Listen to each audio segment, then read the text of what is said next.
On the streets of the Colombian border town Cucuta, you can buy pretty much anything, and Venezuelan women are selling themselves just to survive. One woman tells our colleague she charges 100,000 pesos for 15 minutes. For these girls, it's an equivalent fortune in Venezuela right now. We film secretly inside one of the brothels. They don't like cameras much here. Inside, all but 2 of the women are Venezuelan. They're part of the mass influx of people driven out of their country through desperation. What sort of work did you do then? In a nightclub. 2 of the women agreed to come with us, away from the brothel and their pimps, to explain why they've been driven to do this work. They tell me both of them are mothers. One's left her 2 children in Caracas with her mother. The other has brought her young baby with her. I can't really tell anyone about my work, she says, because people just discriminate against you. Most people just won't understand that this is a huge sacrifice that I do for my family. I don't feel very good about this work, she says, because you have to cope with a lot of horrible stuff, and I don't sleep very well. But I have children and a family, and I have to deal with it.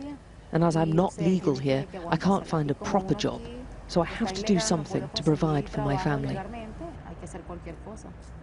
They feel trapped and powerless, and every day there are more women like them coming over and finding selling sex is one way of surviving.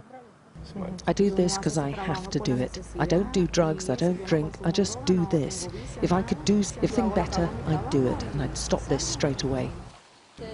And both blame the economic collapse across the border. I can't find food supplies or medicine, and with the new currency, everything has worsened. There is no cash. I cannot find anything, and the banks are closed. We have to make a line to pay everything. So tough decisions are being taken everywhere. Small-time smugglers spend the night ferrying anything they can across to Colombia. They'll earn far more here than back home, where hyperinflation has all but collapsed the economy. There are multiple back routes which the smugglers are using all night long to take away piles of contraband. These are just things that they can sell for twice, 3 times, 4 times the amount as what they'd get in their own country.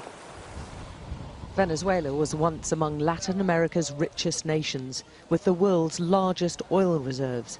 But the economic and political crisis has left so many of her citizens homeless, destitute and desperate. Alex Crawford, Sky News in Cucuta, Colombia.